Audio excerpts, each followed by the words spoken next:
Hello, one and all. This is not geeking out, even though I've got the Galoop sitting here. I'm not even introducing him today. He's just my studio audience today. That's right, buddy, because this is me time right here. This is all about the spike. You know you want the spike. You know you love the spike. Spiked. This is the Chore of Duty, and today we're going to be talking a little something about nut control. Okay? Forget gun control. Nut. Forget gun. Did I ask you? Forget the gun control. Okay? Forget gun control. Forget all these laws, all these policies, no gun zones, all this other stuff. None of that works. Okay? None of it will work. It has to be nut control. Until you get the nuts under control, you will always have trouble with gun violence, knife violence, violence, all the violence. It's still going to be a problem until you address the problem of nuts. If we were to take, and I know nut control sounds facetious, but No, I wish. if we actually took nut control, for want of a better word, maybe you'd call it mental health reforms or whatever. Nut control, if we were to take that seriously, not only would that address a lot of the violence problems that we have in this country right now, okay, because you would be taking the nuts away from the guns so they can't shoot up schools or anything, because anybody who takes a gun into a school and starts shooting people up is not mentally well. We have to admit that just like there are evil people, there are mentally ill people. And maybe we can sit here, we can argue all day about how responsible they are for their own actions. But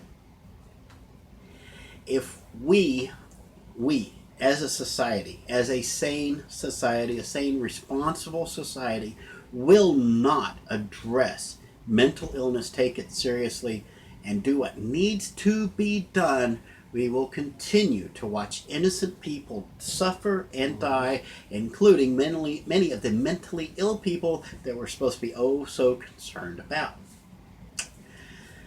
Let's step back here for a minute. Back before the 70s, okay, 60s and earlier, we had something in the United States. There was a system of mental health facilities. They were called sanitariums, and they were in desperate need of reform because we had some bad people in charge of some of them. We had a lot of good people in charge of most of them, but there were a few bad seeds, as there always are.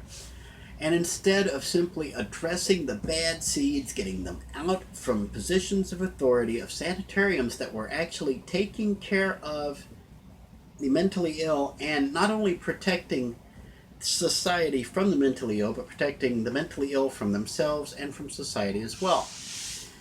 Instead, in the 70s, what we in our infinite wisdom did, actually I blame our parents, because that was their generation, and our grandparents for that matter, that was their generation. We're the generation that's having to pay the price for it, and so are our kids. They're having to pay the price for this now. Back in the 70s, they decided they were going to close down all the sanitariums. Okay, they just shut them all down. Just threw them out in the street, because that was supposed to be better than being in a sanitarium where they were undergoing electroshock therapy, chemotherapy, surgeries and such, lobotomies, things like that. All these horrible ideas that they did to the mentally ill because they couldn't defend themselves. What we need to do is roll back to where we were there and figure out this, just turning them loose and expecting the American people to address them did not work. It does not work, did not work, will not work. Ignoring the problem never, ever, ever solves the problem. Doesn't matter what the problem is. It has to be addressed. Just turning them loose on the street wound up making a bunch of them homeless. And to this day, a lot of homeless people do suffer mental illnesses. Not all of them. I'm not sitting here making a blanket statement, but I'm saying that a large proportion of of the homeless today are people who are mentally ill. They cannot be. They have no idea how to take responsibility for themselves. They sit around. They mutter to themselves. They walk around in circles. They push carts with all this stuff in there. They feed about 500 cats at a time or 500 dogs at a time. Mental illness. What we need to do, if we really are a compassionate people, is we need to figure out a way to fix this and do it the right way. Sanitariums, where they are locked up in chains, where they are kept drugged 24 hours a day, 7 days a week, where they rarely see the sunshine, where they are not addressed as individuals with individual problems, that is not the solution. That was the solution we had up until the 70s. Turning them loose onto the streets, that's not the solution either, because now we all have to deal with them. And every once in a while, some of them decide to grab a gun and shoot up a school. Or as in we've seen in this last weekend with the Joker movie, people are actually worried. Thank God so far it hasn't turned out to be a major issue yet, but people are worried enough about the mentally ill coming in and shooting up some of these theaters because they're inspired by the Joker or something, okay? Let's get something. The Joker movie, and understand this goes straight to the heart of the problem regarding the mentally ill and the way people will not take them seriously, okay? Nor their treatment, nor anything like that. People think that movies like The Joker cause people to shoot up schools, okay? No, it does not. It's an excuse, okay? Just like video games do not cause people to go out and shoot up schools, okay? It's not. It's an excuse. Guns do not cause people to go out to schools and shoot up innocent children. It's not.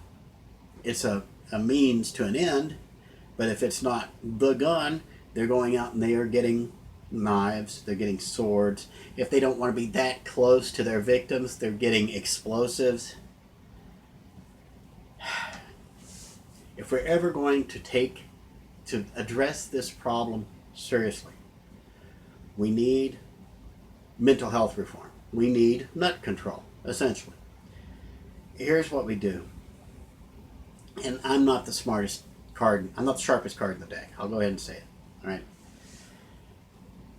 You agreed on that way too easily. What we need to do is, first of all, we need to figure out how do we reliably identify who the mentally ill are. And to do that, we need to get to the root cause of mental illness. What causes mental illness? Part of it could be biological. Part of it could be mental conditioning. How much is nature? How much is nurture? How much is from the environment? How much is genetics? I don't know. I don't have the answers to those, but we need to find out.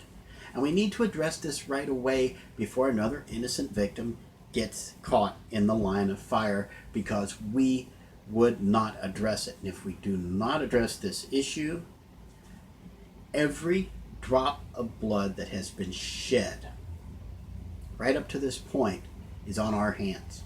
Okay? Our parents didn't want to deal with it. They turned them loose into the streets. Our grandparents didn't want to deal with it because they locked them up in chains and kept them drugged all the time. It's us, Generation X, it's our kids, Generation Y, and the millennials. We're the ones having to pay the freight. We're not getting an easy time of it, okay? We have to solve these problems, and there's a lot of that going around. But you know what? The first step towards solving any problem is admit there's a problem, and then be willing to take steps to confront it. So, do I have the answer? Can I give you a complete program on how to control the nuts? No, that's not the purpose of this show. This show is here to remind you that there are issues out there that are not being addressed. We can sit here and we can cry about the Joker movie all we want to. It still won't matter a bit if we're not taking mental illness seriously. And guess what? If we are taking mental illness seriously, we're not crying about the Joker movie or incels or whatever else, whatever the hot sexy thing is this week. I've been doing this way too much this week, by the way. But either way, this goes back to my 3 rules. It's been done before, including this one. We've addressed this before. We came up with an answer, and it was the wrong answer.